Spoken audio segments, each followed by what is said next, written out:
Good morning, all of you. Next chapter, Campylobacter jejuni and Helicobacter pylori. तो इसको short में जल्दी से पढ़ने का जो तरीका है, एक चार्ट बना रहे हैं जिससे कि दोनों के सैलिएंट फीचर्स भी कवर हो जाएं और दोनों में डिफरेंस भी आ जाए। तो पहले हम पढ़ रहे हैं कैम्पाइलोबैक्टर जेजुनी। मॉर्फोलॉजी, ये स्पाइरल रॉड्स होते हैं, curved spiral gram negative bacillus होते हैं। मोटिलिटी बहुत हाईली मोटाइल होते हैं by the help of polar flagella. Oxygen requirement micro aerophilic, बहुत ना के बराबर, यानी कि इनको चाहिए एनारोबिक स्टेशन या कार्बन डाइऑक्साइड इंक्यूबेटर ग्रो करने के लिए, क्योंकि एरोबिक कंडीशंस में ये मर जाएंगे। प्लेस ऑफ इन्फेक्शन, ही कहां इन्फेक्शन करता है कैम्पाइलोबैक्टर जेजुनी? स्मॉल इंटेस्टाइन और large intestine of humans. Disease क्या कॉज कर रहा है? गैस्ट्रोएंटेराइटिस, ब्लडी डायरिया और गुलियन बार सिंड्रोम। ये बहुत इंपॉर्टेंट है जीबीएस, क्योंकि जिनको गैस्ट्रोएंटेराइटिस हो रही है उसके बाद सडन उनको पैरालिसिस हो जा रही है, इसको जीबीएस कहते हैं, गुलियन बार सिंड्रोम। और जो इसका रूट ऑफ इन्फेक्शन है वो कंटामिनेटेड फूड और वाटर है। अंडर कुक्ड चिकन सबसे इंपॉर्टेंट इसका प्रेसिपिटेटिंग फैक्टर है। तो आपको ये पॉइंट याद रखना है केस डिस्कशन एमसीक्यू में कि चिकन खा के अंडर कुक्ड आया कोई, उसको ब्लडी डायरिया हो रहा है, गैस्ट्रोएंटेराइटिस हुई और कुछ दिनों बाद पैरालिसिस हो रही है, तो जीबीएस है वो। गुलियन बार सिंड्रोम क्यों होगा आगे बताएंगे। विरुलेंस फैक्टर, साइटोटॉक्सिन होता है, एडेसेंस होती हैं इसमें, जिसकी वजह से डिजीज कॉज करता है। और डायग्नोसिस बनाने के लिए हमें स्टूल कल्चर करना पड़ता है, स्टूल लेना पड़ता है सैंपल में, और ग्राम स्टेनिंग करेंगे तो ग्राम नेगेटिव बेसिलाई दिखेगा, उसके बाद कल्चर करेंगे। तो प्रिवेंशन बहुत आसान है, क्लीन फूड हो और ओरोफिकल ट्रांसमिशन ना हो, तो हाइजीन मेंटेन करेंगे, चिकन को ठीक से साफ करके ही खाएंगे। अब आते हैं लैब डायग्नोसिस ऑफ कैम्पाइलोबैक्टर जेजुनी। तो क्लिनिकल मटेरियल क्या इसमें चुनेंगे? स्टूल सैंपल लेंगे क्लीन यूनिवर्सल कंटेनर में, और माइक्रोस्कोपी में ग्राम स्टेन करके ग्राम नेगेटिव कर्व रॉड्स दिखेंगी हमें। और अगर इनका मोटिलिटी टेस्ट करेंगे हम तो हमें डार्कलिंग मोटिलिटी दिखती है। उसके बाद हम कल्चर करते हैं इनको। कौन सा कल्चर मीडियम यूज करते हैं? स्किरोज मीडियम करते हैं, और माइक्रो एरोफिलिक इन्वायरमेंट प्रोड्यूस करते हैं एनारोबिक स्टेशन में with least amount of oxygen, क्योंकि ऑक्सीजन से ये ग्रो नहीं करता है इनकी प्रेजेंस में ऑक्सीजन की, तो इसको माइक्रो एरोफिलिक इन्वायरमेंट में ग्रो करते हैं। इसलिए कॉमनली जो रूटीन लैब्स हैं उसमें ग्रो नहीं करता, स्पेशलाइज्ड लैब चाहिए होती है इसमें with biosafety cabinet and anaerobic station, which is a costly affair. That is why the report comes normal in case of Campylobacter jejuni diarrhea in the stool sample. This doesn't mean the patient is not suffering from any infection. फिर biochemical test करेंगे। सबसे important oxidase test positive, catalase test positive होता है। ये बहुत salient feature है इसका, oxidase positive, catalase positive होता है। हिपरेट पॉजिटिव फॉर कैम्पाइलोबैक्टर जेजुनी, खासतौर से ये स्पीसीज जो है हिपरेट पॉजिटिव भी होता है। मॉलिक्यूलर डायग्नोसिस आजकल बहुत यूज हो रही है, क्योंकि स्टूल कल्चर ग्रो नहीं करता ऑर्डिनरी कंडीशंस में, तो सीबी नेट और जीन एक्सपर्ट या ट्रू नेट के से कैम्पाइलोबैक्टर जेजुनी को उसका जीनोम निकाल के एम्पलीफाई करके उसको देख लेते हैं, तो मॉलिक्यूलर मेथड में पीसीआर करते हैं। तो ये हो गया कैम्पाइलोबैक्टर जेजुनी। अब ट्रीटमेंट से पहले अगर हम कैम्पाइलोबैक्टर का जीबीएस एक पढ़ लें, तो क्योंकि गुलियन बार सिंड्रोम मेडिसिन में भी पूछा जाता है और पीडियाट्रिक्स में भी और माइक्रोपैथोलॉजी में भी। तो गुलियन बार सिंड्रोम क्या है? It is an acute immune mediated demyelinating polyneuropathy. एक एक शब्द में गागर में सागर है, यानी एक्यूट जल्दी शुरू होता है, तुरंत शुरू होता है, इम्यून रिस्पांस होता है, माइलिन शीट के अगेंस्ट एंटीबॉडीज बन जाती, हमारी एंटीबॉडीज होती हैं तो ऑटो एंटीबॉडीज कहते हैं इनको, और इसके बाद पैरालिसिस हो जाती है, और इस पैरालिसिस में असेंडिंग मसल वीकनेस होती है, पैर नीचे के पैर से शुरू होकर ऊपर चलता है, इसको ग्लव एंड स्टॉकिंग अरेंजमेंट भी कहते हैं। और ये बहुत इंपॉर्टेंट अरेंजमेंट है, और इसका जो सबसे इंपॉर्टेंट क्लिनिकल साइन है वो ए रिफ्लेक्सिया है, यानी रिफ्लेक्सेस एब्सेंट हो जाते हैं इसमें। तो ये जब टेस्ट करेंगे हम प्लांटर रिफ्लेक्स, नी रिफ्लेक्स पेशेंट में, जब हमारे पास ओपीडी में आ रहा है या इमरजेंसी वार्ड में आ रहा है, रिफ्लेक्सिया है, पैरालिसिस है, history of contaminated food in water specially chicken, तो जीबीएस जाता है कैम्पाइलोबैक्टर जेजुनी। दो जीबीएस की ज्यादा और भी कई कॉज हो सकते हैं, लेकिन जो मेजर कॉज है कैम्पाइलोबैक्टर जेजुनी है। तो कैम्पाइलोबैक्टर जेजुनाई क्यों हमारा जीबीएस कर रहा है, इसकी जो मैकेनिज्म ऑफ एक्शन क्या है, मॉलिक्यूलर मिमिक्री होती है क्योंकि इसमें लाइपोपॉलीसेक्राइड एंटीजन होता है जो हमारी नर्व शीट के गैंग्लियोसाइट GM1 GD1A से मिलता है। और तो जब इन्फेक्शन होता है तो हमारी शरीर एंटीबॉडीज बनाते हैं, कैम्पाइलोबैक्टर जेजुनाई को मारते हैं क्योंकि इसकी शक्ल हमारे न्यूरल शीट से मिलती है, तो न्यूरल शीट भी डिस्ट्रॉय हो जाता है, उसकी डेथ हो जाती है, माइलिन शीट की डेथ हो जाती है, एक्सॉन डिस्ट्रॉय होने लगते हैं जिसकी वजह से पैरालिसिस हो जाती है। तो ऑटो एंटीबॉडीज फिनोमिना है। क्लिनिकल फीचर्स में 1 2 3 4 याद रखेंगे। Symmetric ascending weakness, starts in leg, spreads to arm, यानी नीचे से ऊपर चलेगी। Areflexia, loss of reflexes, paraesthesia, numbness, tingling sensations, sensory disturbances, autonomic dysfunction में tachycardia, blood pressure derangement, respiratory failure, later on even death. तो diagnosis में GBS में क्या होना चाहिए हमने बता दी, गैस्ट्रोएंटेराइटिस की हिस्ट्री होगी, डीमाइलिनेशन हो जाएगा नर्व शीट का, नर्व कंडीशन स्टडीज में हमें उसमें फाइंडिंग दिखेगी, सीएसएफ एनालिसिस करेंगे 1 हफ्ते के बाद, क्योंकि 1 हफ्ते के बाद ही सीएसएफ में चेंजेस आते हैं, ये बहुत इंपॉर्टेंट है। और सीएसएफ में क्या दिखेगा, प्रोटीन बहुत बढ़ी हुई होती है सीएसएफ में, जबकि नॉर्मल टी उसका काउंट होता है डब्ल्यूबीसी का, क्योंकि अगर इन्फेक्टिव कॉज होगा तो डब्ल्यूबीसी बढ़ते हैं, न्यूट्रोफिलिया होता है, बैक्टीरियल कॉज है पायोजेनिक तो पॉलीमॉर्फ न्यूट्रोफिल्स बढ़ते हैं, ट्यूबरकुलर है तो लिम्फोसाइट्स बढ़ते हैं, और वायरल है तो मोनोसाइट्स या लिम्फोसाइट्स बढ़ते हैं, मोनोन्यूक्लियस बढ़ते हैं। लेकिन यहां पर क्या हो रहा है, इन्फेक्शन नहीं है तो नॉर्मल डब्ल्यूबीसी, लेकिन protein increase in CSF.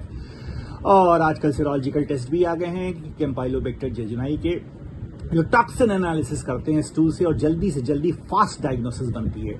GBS का ट्रीटमेंट है इंट्रावेनस इम्यूनोग्लोबुलिन्स और plasmapheresis, and respiratory care should be there to provide proper oxygen. Later on, antibiotics are also tried, but they are not very effective in GBS. तो lab diagnosis of GBS में आएंगे हम, antibodies, serum में antibodies देखते हैं, anti ganglioside antibodies, blood test करते हैं, elevated levels suggest करते हैं कि गुलियन बार सिंड्रोम है, गुलियन बार सिंड्रोम कहते हैं, लिखते गुलियन बारे हैं, कहते हैं गुलियन Barre syndrome. CSF lumbar puncture से सीएसएफ एनालिसिस करते हैं, अभी बताया प्रोटीन बढ़ा होता है विदाउट प्लियोसाइटोसिस, प्लियोसाइटिस मतलब उसमें जो सेल्स हैं उसको बढ़ने को प्लियोसाइटोसिस कहते हैं, क्योंकि सेल बढ़ते नहीं इसलिए विदाउट प्लियोसाइटोसिस है। नर्व कंडक्शन में एसएस नर्व फंक्शन करते हैं, रिड्यूस्ड नर्व कंडक्शन वेलोसिटी दिखती है, एनसीवी कहते हैं इसको, एनसीवी टेस्ट करा के लाइए, एनसीवी नर्व कंडक्शन वेलोसिटी घट जाती है, इलेक्ट्रोमायोग्राम में भी मसल डिनर्वेशन दिखता है।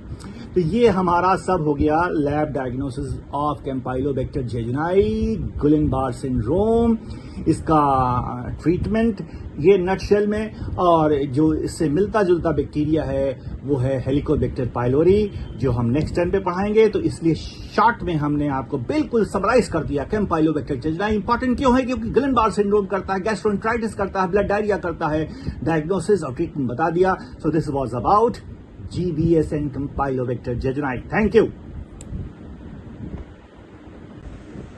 Continuing with the Helicobacter pylori and Campylobacter jejuni chapter, तो अब हम पढ़ेंगे Helicobacter pylori।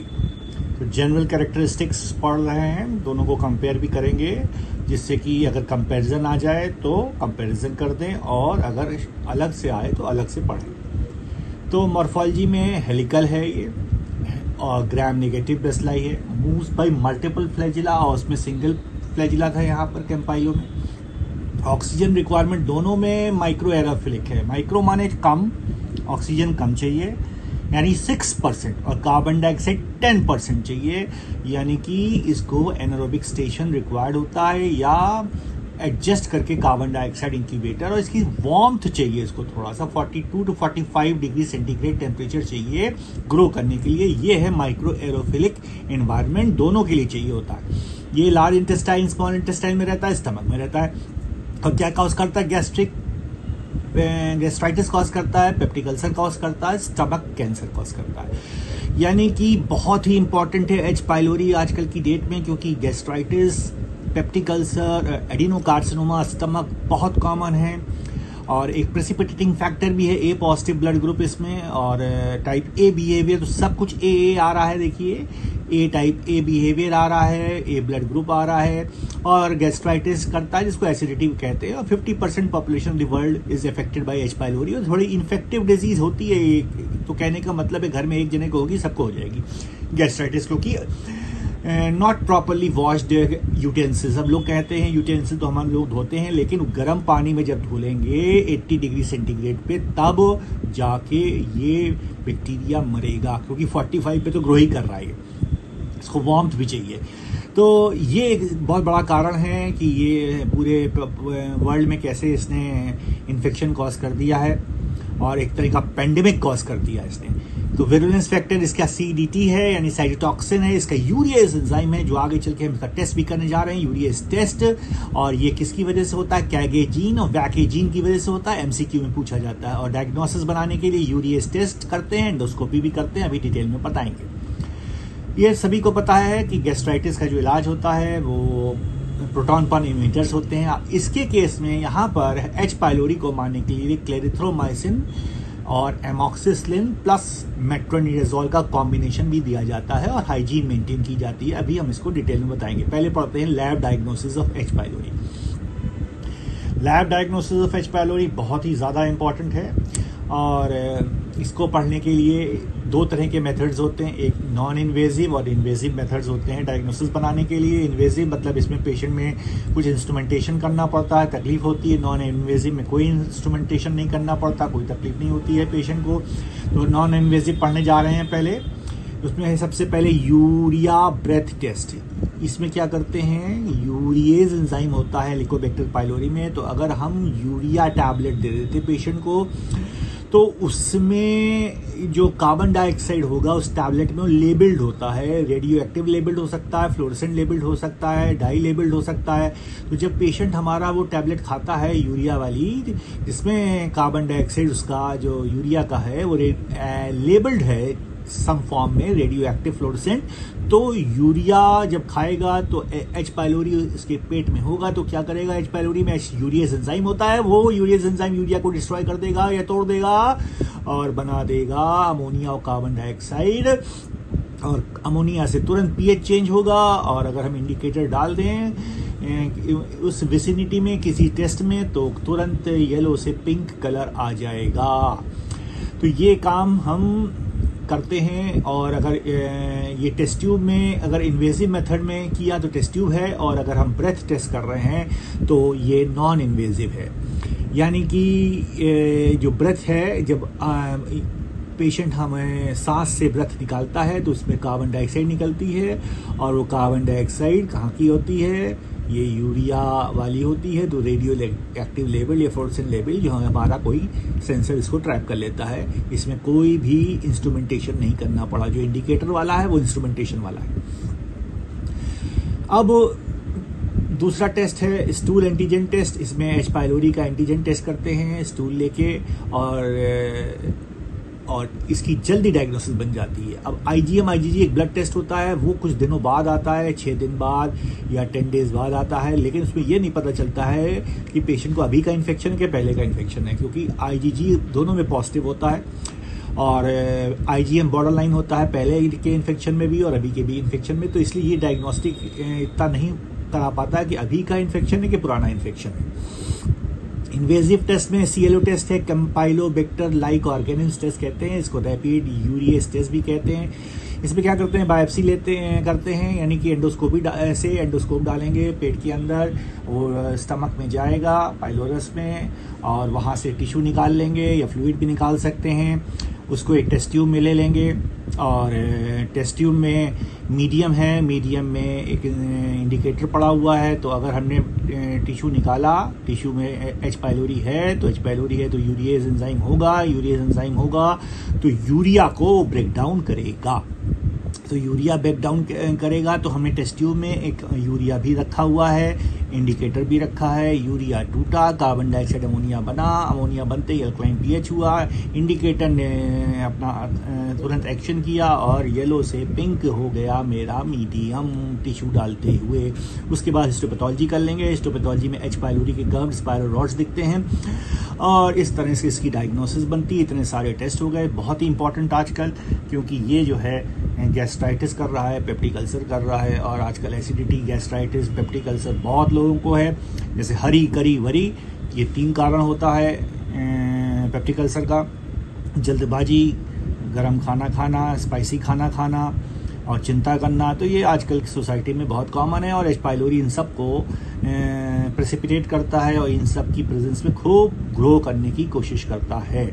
इसीलिए एक तरह से गैस्ट्राइटिस अब हो गई इन्फेक्टिव डिसऑर्डर, और इसका ट्रीटमेंट जब इन्फेक्टिव है तो हमें करना होगा एंटी माइक्रोबियल से इसका ट्रीटमेंट करना होगा। ट्रीटमेंट के पहले हम एक मीडियम भी पढ़ लेते हैं जो सेम मीडियम है, सी कैम्पाइलोबैक्टर लाइक ऑर्गेनिज्म जैसा मीडियम, CLO मीडियम होता है, स्क्लेरोज मीडियम कहते हैं इसको। उसमें ये कल्चर करते हैं, उसमें क्या करते हैं, बीच में मेट्रोनिडाजोल की यहाँ पर स्ट्रिप रख देते हैं। तो ये मेट्रोनिडाजोल से डरता है कैम्पाइलोबैक्टर भी, एच पाइलोरी भी, क्योंकि एरोफिलिक है या माइक्रो एरोफिलिक है।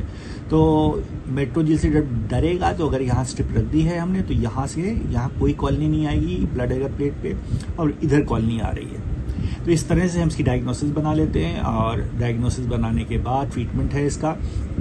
फर्स्ट लाइन थेरेपी में ट्रिपल और क्वाड्रुपल रेजीम चल रही है आजकल।